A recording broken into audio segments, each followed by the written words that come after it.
and sullied by us humans, sex is a very good part of human life. We live our lives in a great deal of hypocrisy, telling our children to do one thing while we do something else. The quest for control.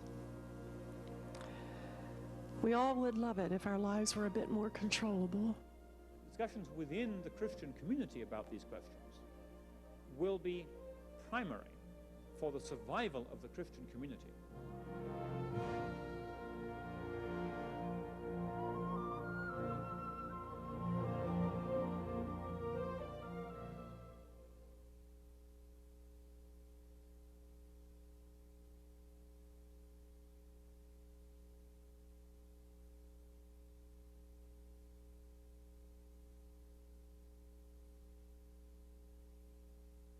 Living in Washington, D.C. has taught me one thing, that it lives and dies by political differences. Democrats and Republicans don't get along, and wherever you go, if you tell them that you're a Republican or a Democrat, you're labeled as a certain type of person. I think that these political differences are interesting, but I believe that they can be boiled down to a single difference. And this difference is something that I've observed firsthand, and I wonder if you would agree. And that is this: Republicans are driven by their head.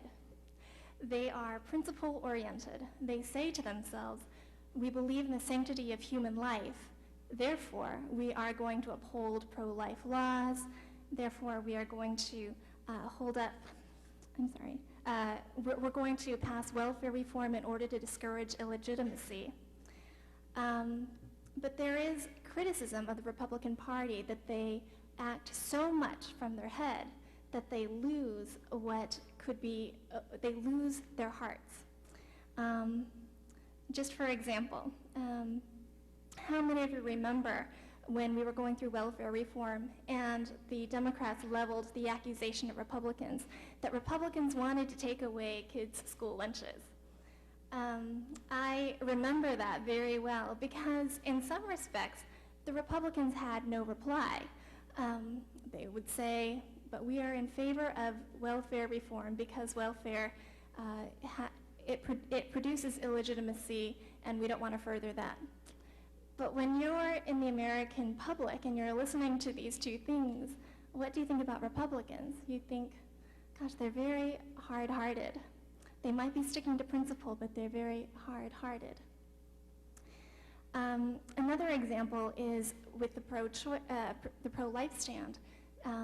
Republicans are very much accused of lacking compassion for women in crisis. They don't care about women who suffer and who have to go through carrying a pregnancy even though they were raped.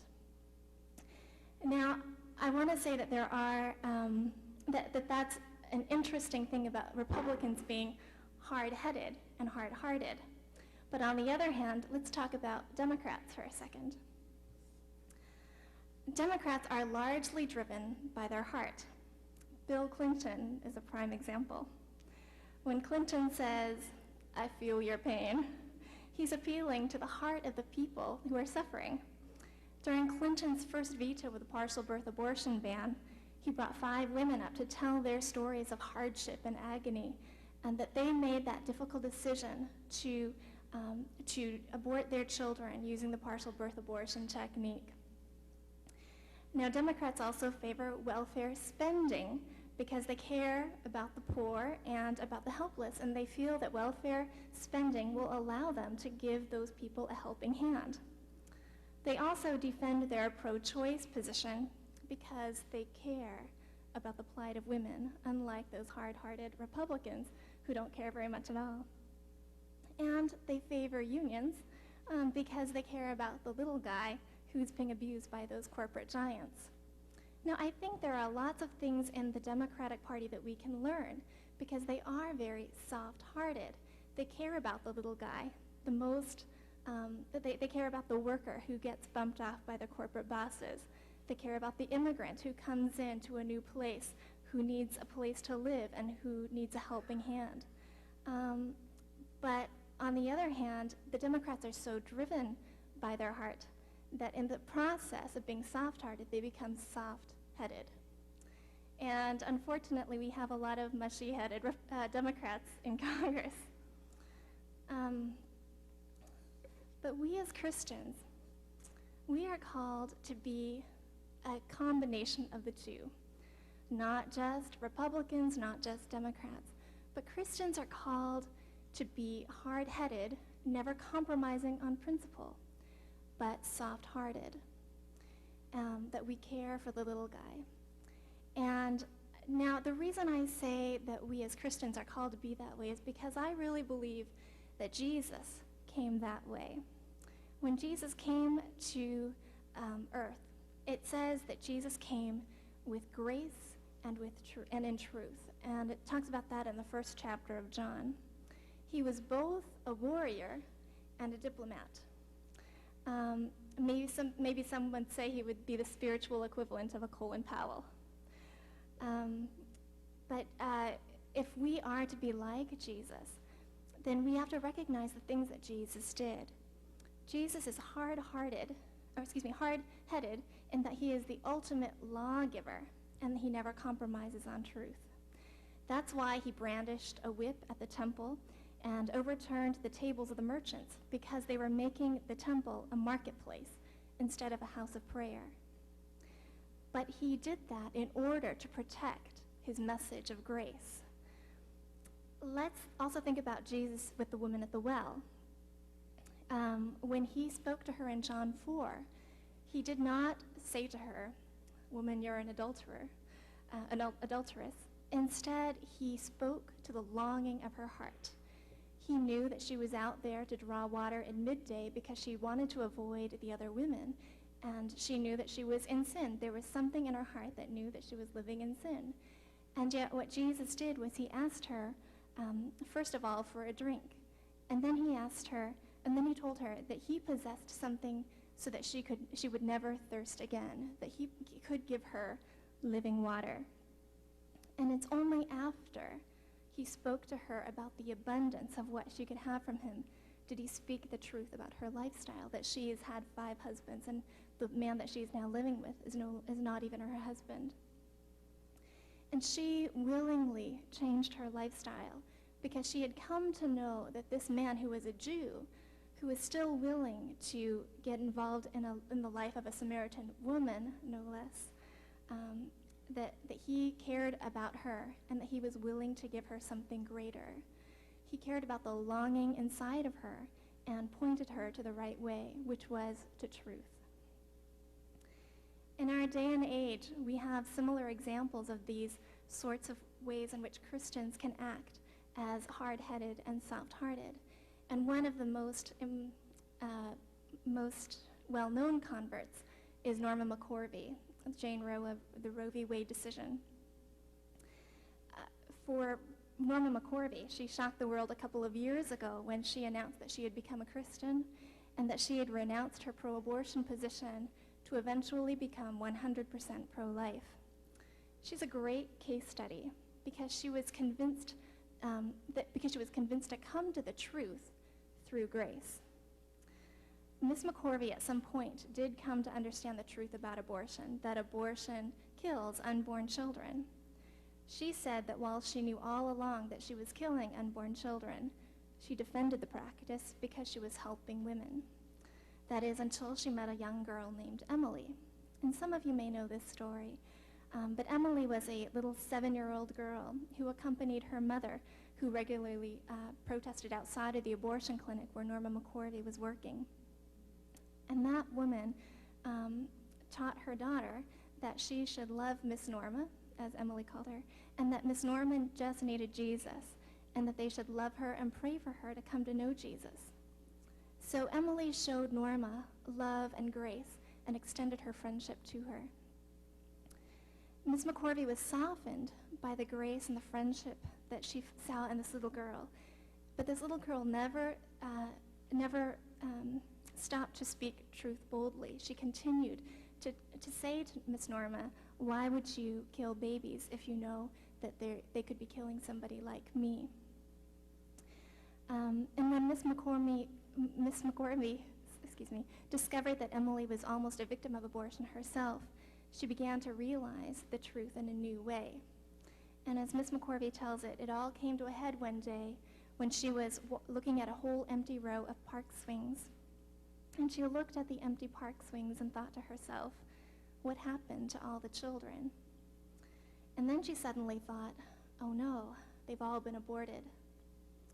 Somewhere in her subconscious, she knew the hard truth that abortion kills unborn children, but that truth finally came out to the surface of her conscious mind at that one moment because she had known the grace of that little girl.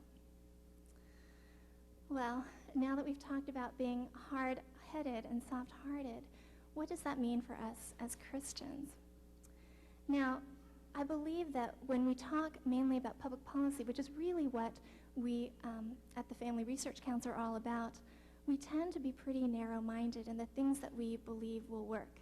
We tend to place a lot of our hope and our trust in the public policy system, that somehow with the democratic government, if we can simply elect the right people, and if we can simply put out the right laws and amendments, that we will somehow change the culture in which we live. But it really isn't that easy. I believe that it's important to make laws and change hearts, because if you do one without the other, you ultimately lose the war.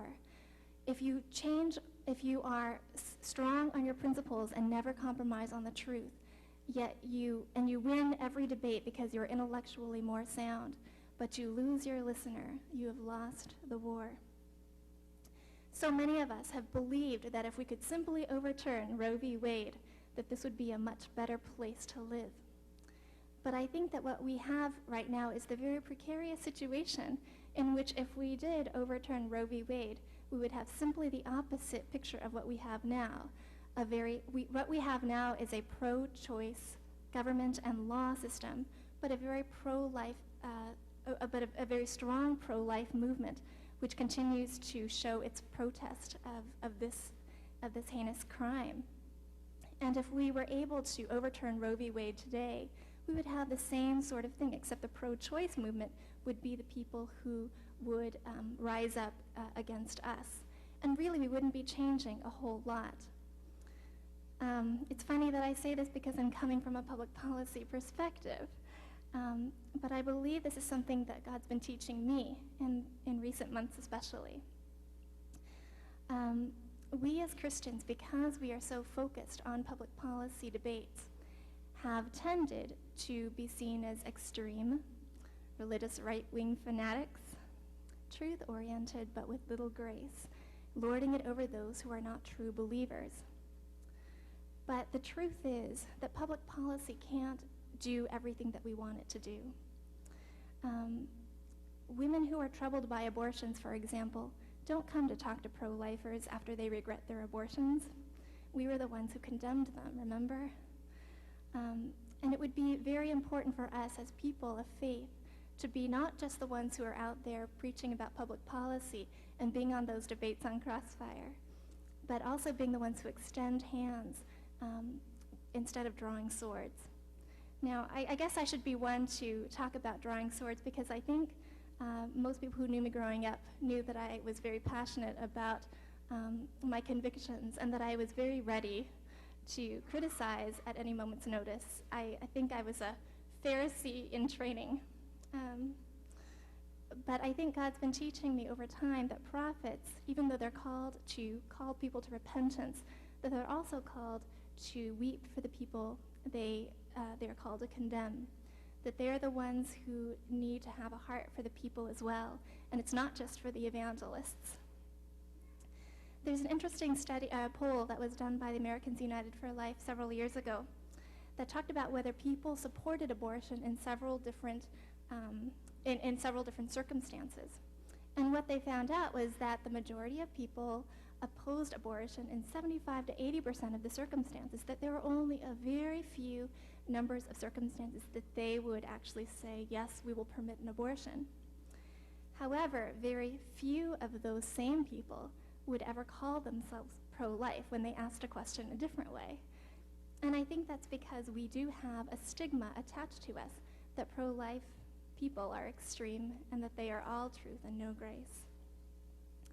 So what I'm saying, I guess, is that laws are important, but they're not the answer. There are some good laws that we are trying to pass, or else I wouldn't have been doing this for the last 5 years.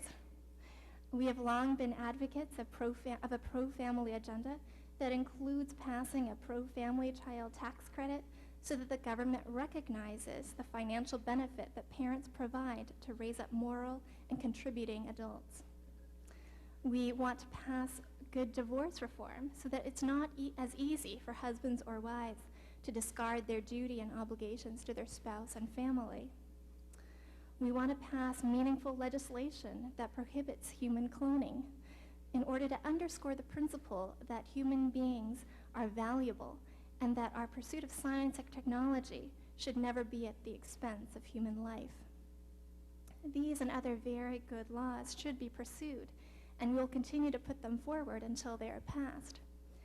However, as Christians, we should also be careful not to place too much hope in a political revolution. Yes, a conservative revolution can bring about pro-family tax relief, but it can't guarantee that parents will spend the extra discretionary tax cuts by investing in their children.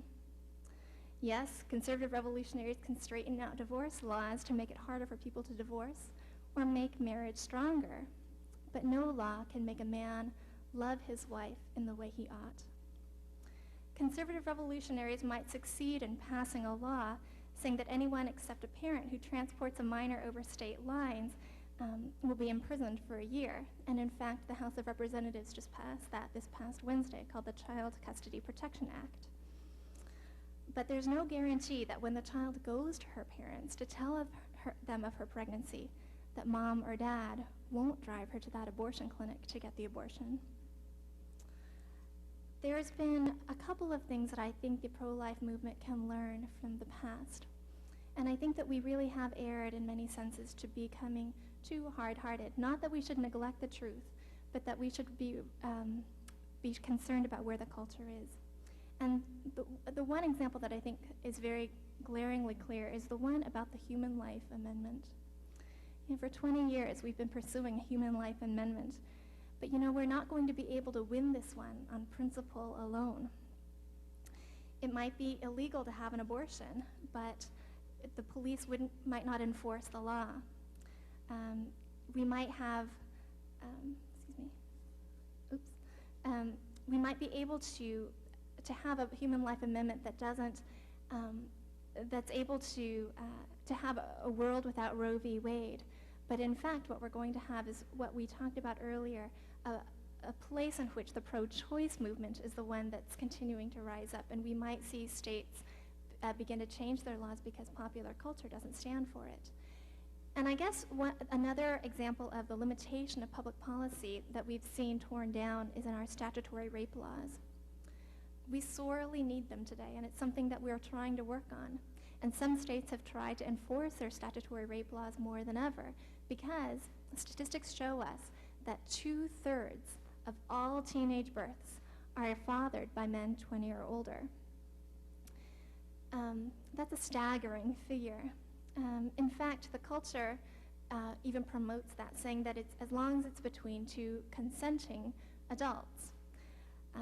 A couple of years ago on the television show Chicago Hope, the storyline featured a teenage girl having an affair with an older man.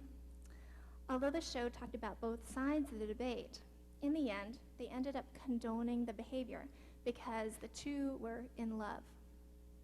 Well, the whole reason for statutory rape laws was to recognize that children and adolescents at a young age could not give meaningful consent, no more than a 15-year-old could consent to become a stripper in a strip bar.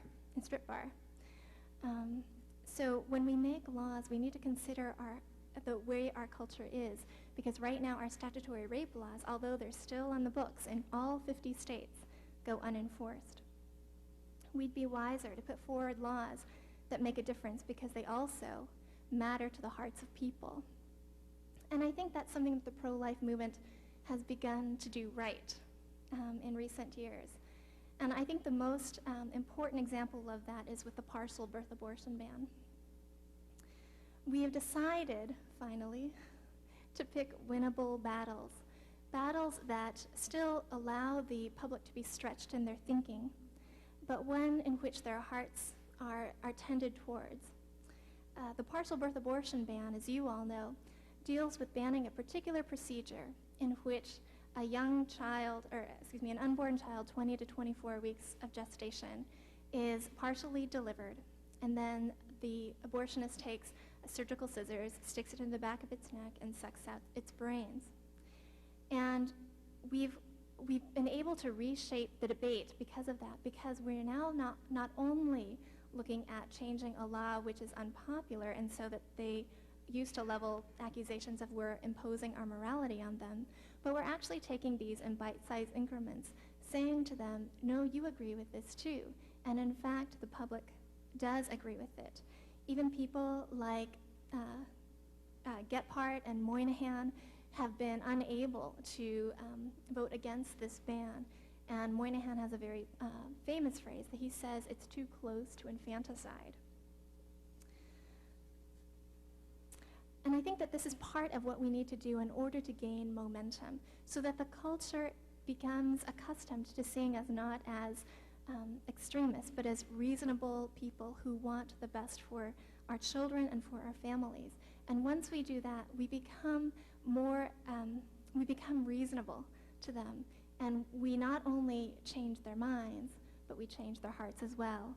And in the future contests that we'll have, in the future debates we'll have, we'll come out on much firmer ground. Interestingly enough, the polls show that the partial birth abortion ban has really changed public opinion. Now, I know that we shouldn't legislate using just public opinion polls, but I think they're interesting to note that the New York Times CBS poll in January found that only 22% of the American public are now willing to kill a child in the womb after 6 months of gestation. And that's down from the 31% just the year before. So we've seen a pretty dramatic decrease in the numbers of people who are willing to go along with late-term abortions, particularly because they find that that's disgusting. But more than that, we've educated them to know that these abortions, in fact, do take place. About 5 years ago, when I first began at FRC, I remember seeing a poll that talked about how people did not even recognize that Roe v. Wade covered all 9 months of pregnancy, that they only thought that it was the first 3 months. So partial birth abortion was able to focus the debate on a certain time frame and show that the myths about abortion, that abortion only covers the first 3 months, are false, and to expose the things that are true. But it did so also in changing hearts, because now we've seen a change in the hearts of the people as well.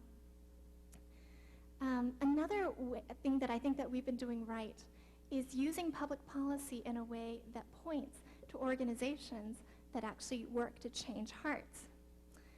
I'll take abstinence legislation and the welfare reform bill as an example. We were able to pass $250 million for 5 years. It's $50 million each for 5 years, so it ends up to $250 million dedicated to abstinence education in the states. It's with a block grant, so we're not overreaching, but so that the states can now use this money to give to those organizations that promote abstinence in their state.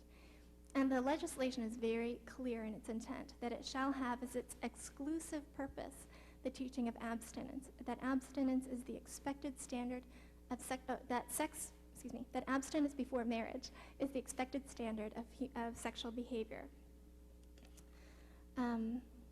And the great thing about this is that it's just a minor thing that the federal government can do. But what it does is it points its dollars to those organizations that are making a difference in the lives of real people.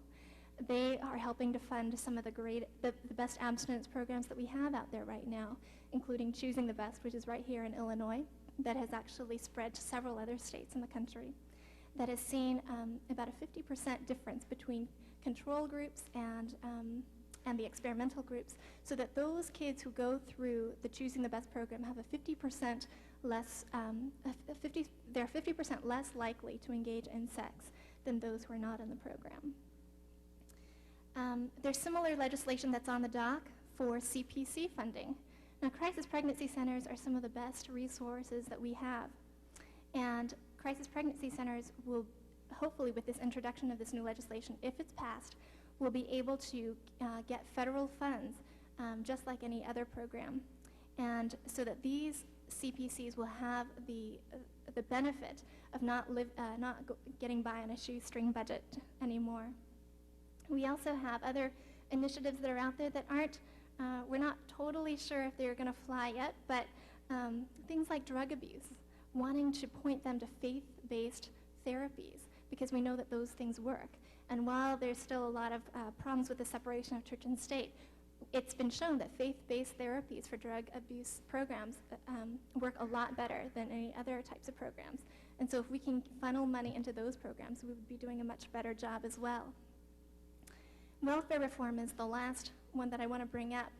And that's because what we did was we demolished the welfare system as we know it. However, we didn't really put there a safety net for those people who can no longer access welfare. And really that should be the church's job, to care for the widow and the fatherless. So if we could somehow change welfare reform so that it's not just block granted to the states, but that some of that money can be accessed by churches, perhaps we would see a greater change in hearts as well as minds. Okay, well, now that we've talked about making laws, and some with and without changing hearts, I'm going to talk specifically about how we might be able to change change hearts outside of the law. And by far, I really believe that these are the most effective ways that we can do it. And often, they're not usually the ones that we turn to first. It's much easier to vote for the right candidate than it is to get out there and actually volunteer at a crisis pregnancy center doing counseling, or spend a whole lot of money in order to air some ads that might have an impact on women's lives. So I'm going to talk a little bit about a couple of initiatives that have gone on that appeal directly to the heart of people. Most of you are aware of the work of crisis pregnancy centers. Now, these centers help women who feel they have no other way but to abort their children to find a not so easy alternative. But their alternative is better. They seek to minister to a woman's emotional, spiritual, physical, and financial needs, because many women have expressed the fact that they chose abortion because they lack the resources to meet those needs. The pro-life community strives to meet the needs of these women through the crisis pregnancy centers, because these centers help women one at a time. They find out about her needs. They seek to help her to choose life for her unborn baby by aiding her with either an adoption process or providing the soon-to-be mother with material goods such as maternity clothes and baby necessities. And counselors provide emotional and spiritual support and are committed to helping that mother for as long as she needs. Now, the Family Research Council is also engaged in some of the work to help CPCs. Very recently, we conducted a nationwide poll in order to assess how centers are doing and to find out what kinds of services that those women who go to CPCs are looking for, what they really need. And what we found is that low-income women and high-income women have very different needs when it comes to crisis pregnancy centers. That the Crisis Pregnancy Center has been trying to meet all their needs, spiritual and emotional, physical, baby goods, material goods, but really that really caters to one particular type of woman, a woman who is generally low income, more desperate. And we would be savvy in wanting to target our resources to different types of centers, one for low income and one for high income women, because the higher income women are actually more likely to abort, but they're also less likely to ask for help. So they want somebody who will be able to facilitate for them, to empower them to make the decision that they want to make, if that makes sense, because they want to be the decision maker. They want to be the independent one who actually ends up making the decision. They don't want to feel coddled. They don't want to be patronized. But it does affirm their heart, because you are helping them in a way that they would not be able to have if they didn't go to a crisis pregnancy center. The one thing that I'm very excited about is something that I'm going to be showing you on the video. they are commercials that have been put out by the Caring Foundation. And what they do is they simply raise money to air commercials in various states. This is outside of the political process. This is outside of lawmaking. They directly appeal to the woman's heart. And what they found out was that in states where the first 3 commercials were aired, which was Missouri, there was a 30% drop in the abortion rate when these commercials aired. That's huge. There was not even a close comparison to any other states, neither the neighboring states or in the country in general. And so they wanted to find out why these ads appealed to the women the way that they did. And one of them is because they spoke directly to the woman. And I know that doesn't sound like rocket science, but in fact, it really is for the pro-life movement a real change. We've failed in many cases to appeal directly to the woman, instead talking about the unborn baby. Now, everybody recognizes that abortion takes the life of a baby, but we've really failed to address where the woman is coming from in her crisis situation. And so that's kind of what these first 3 commercials have done.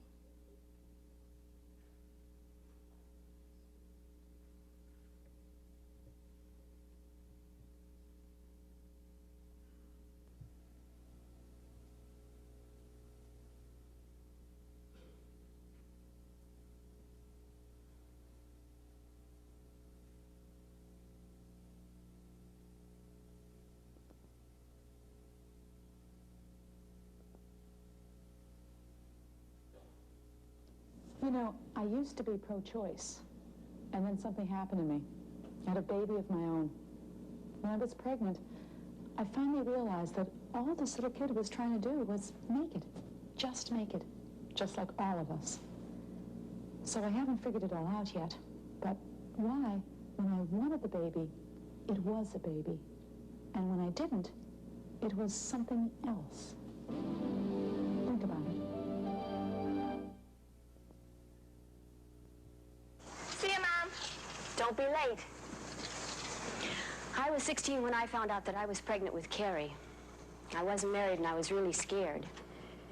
You know, some people today say that I should have had an abortion, but it never occurred to me that I had that choice just because it wasn't convenient for me.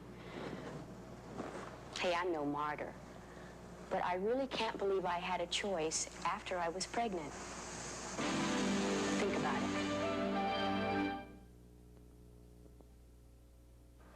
No one needs to tell me about my rights. I'm reminded of them every day. And no one needs to tell me I should make my own choices. My people had choices made for them for hundreds of years. But when I hear someone say that I have the choice and the right to end the life of an unborn child, that doesn't square with me. I think I know about rights, and no one has that right. Think about it. Okay, we'll end there for a second. These next second generation of ads, there's going to be 4 more to show you. They're also put on by the Caring Foundation. And what they've done is these were kind of the first generation ads.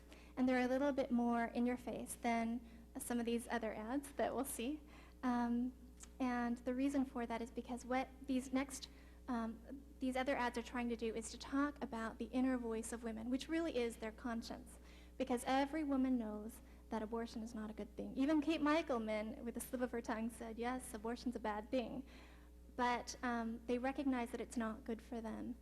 But they're pressured by all these different things in society. And what this is trying to do is to kind of help them to get back in touch with that inner conscience. It's not called that. In some it's called just their inner voice. In another one, I think it's called their best friend, women's intuition. And so these are the next 4 ads. The last one is about post-abortion grief and trauma. And so they're very powerful ads. And from what Paul Swope, who is working with the Caring Foundation, has told me, they're not very popular with pro-lifers, although I as a woman happen to really like them. So let's see the next 4.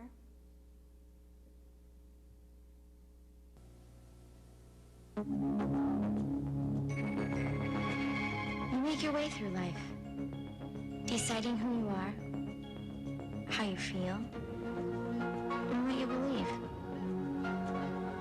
Sure, it's hard, but you do what you know is right. Maybe your voice isn't the loudest, but it's the voice you dare to listen to. If you're facing an unexpected pregnancy, you don't have to have an abortion. There are other options.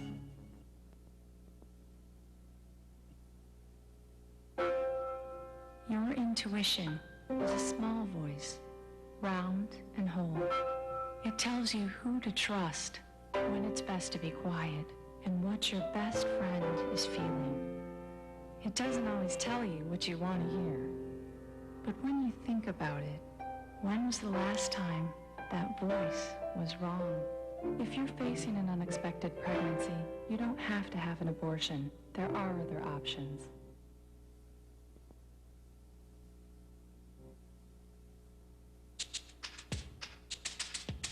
You remind yourself, you can't plan your emotions out on a map, let alone your life. You know better. You know, for instance, that there are detours. But that doesn't affect who you are or what you believe is right. And when you're pregnant unexpectedly, it means the courage to face life. You don't have to have an abortion.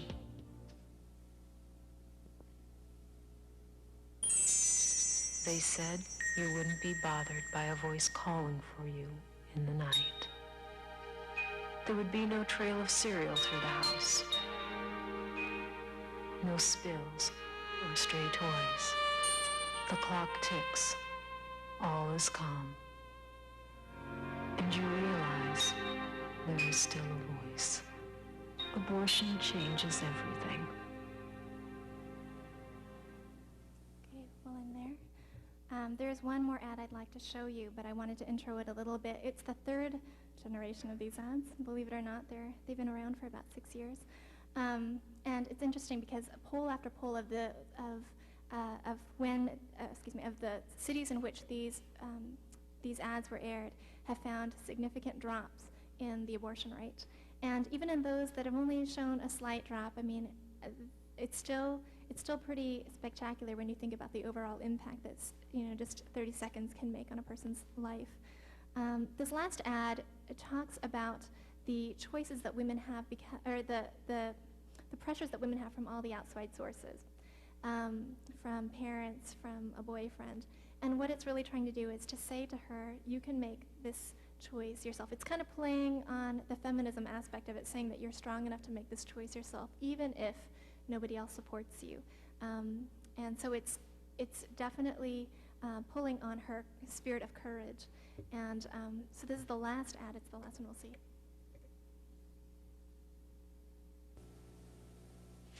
Everyone's telling me how I should feel. It's not like I planned to get pregnant. Not now. When I got pregnant and didn't want to be, I was shocked and scared and so lonely. People telling me how to feel, what to do, and not sticking around when it really counts. So now, it's all up to me. But abortion, not me. I'm having a baby, and I can't run away from that. We'll make it. Yeah, we'll make it just fine.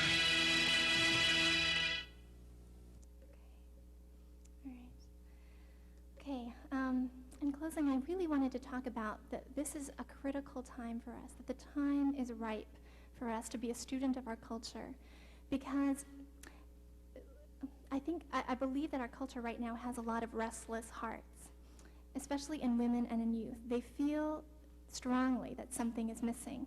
They've been disappointed, disillusioned by the things that the other side has promised. The sexual revolution and feminism sounded appealing, but even though it smelled sweet, the fruit, the scent that they followed to the fruit ended up being something that was so ripe it was rotten. And you know how rotten fruit smells very sweet. I feel like that's what they feel that they've been given. They've followed the scent till its conclusion. And so many of them have found that this was disillusioning and it was disappointing. You find that even very staunch feminists such as Naomi Wolf are coming to understand that the pro-life truths are true. She talks about post-abortion trauma. She says in an article entitled Our Bodies, Our Souls in the New Republic several years ago, she quotes a Cornell-educated cardiologist who says, "I had an abortion when I was a single mother and my daughter was 2 years old. I would do it again. But you know how in the Greek myths, when you kill a relative, you are pursued by furies? For months, it was as if baby furies were pursuing me. And even men are willing to speak out on post-abortion grief. Men who are bold in doing this. Phil McCombs, a Washington Post writer, a regular columnist in their style section, wrote a phenomenal piece, very moving piece called Remembering Thomas. And in it, he talks about his suffering of post-abortion grief. He writes, "When the abortion was performed, I was out of town on business. I made sure of that. Whatever physical, emotional, and spiritual agony the woman suffered, I was not by her side to support her. I turned my face away. My behavior was in all respects craven, immoral. For some instinctual reason, or just imaginatively, I've come to believe that it was a boy, a son whom I wanted killed, because at the time his existence would have inconvenienced me. I'd had my fun.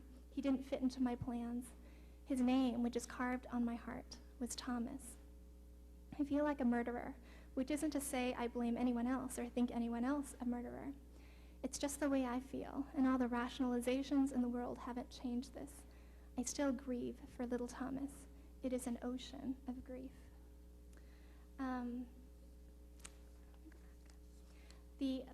Another person who has been changed by this, not just abortion, but about the whole promise of feminism, that you can have it all and that motherhood is meaningless, is Ann Taylor Fleming. And she wrote a book a few years ago called Motherhood Deferred.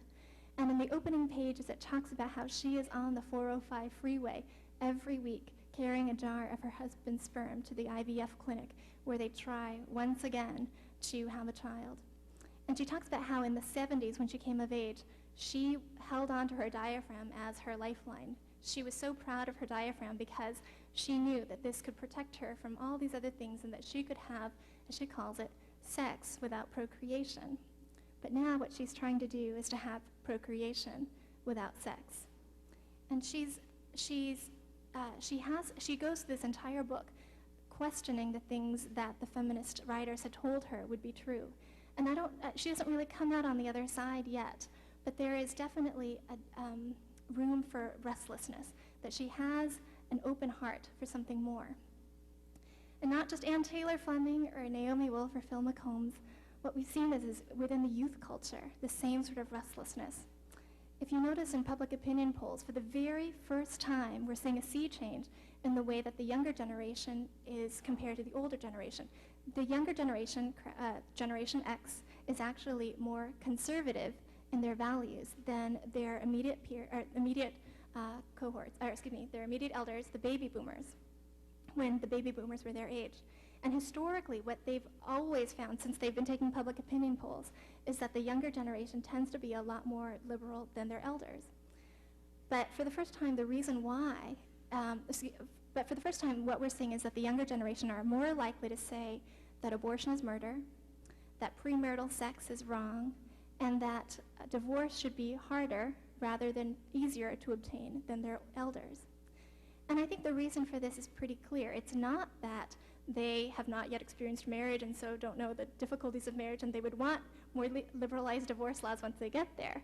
Not at all. In fact, it's just the opposite. They've really suffered the devastation. Many of them come from single-parent families. They've tried sex, recognized that it's not all it's cracked up to be, and they themselves or somebody else they've known has had an abortion, and they recognize that there is a lot of emotional trauma attached to it. Christy Hamrick, our press secretary at the Family Research Council for several years, she just went and had a baby last year, so she's no longer with us.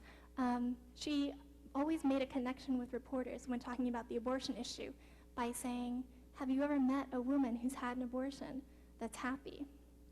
And the reporters would really understand that because I think they too recognize the restlessness, that the promises that have been shown, the promises that the other side has been proffering are really empty.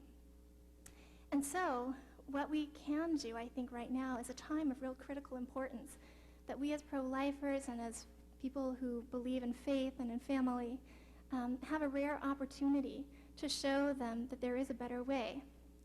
And like Jesus did when he spoke to the woman at the well, we need to speak to their longing. Most of us didn't come to Christ because we felt like we would go to hell tomorrow. I think most of us came to know Christ because we saw the beauty of his grace. And that's, I think, what we need to strive to do, not just in our law, but in the way that we live our lives. I have a good ending. Well, Phil McCombs, the Washington Post writer that we talked about, has found solace from his grief with Eileen Marks, who was former communications director for Cardinal James Hickey of Washington.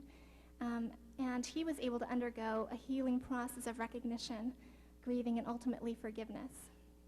Frederica Matthews Green, whom many of you know is a fabulous writer, has been speaking regularly to Naomi Wolf, the other feminist who wrote Our Bodies, Our Souls. Every month they get together, and Naomi has told her that if all pro-lifers were like her, she would have a reason to become pro-life. And we also have other people who are making groundbreaking strides, such as David Reardon in the work of post-abortion trauma. And we have the CPCs who are out on the front lines. And I guess for us, we really need to recognize what is going to be our role. Is it enough simply to engage in public policy? Or will we also recognize the limitations of public policy and move to change hearts? The question that remains to be answered is who will capture those restless hearts? And I hope that we, as hard-headed and soft-hearted Christians, will be the ones to capture that. Thanks.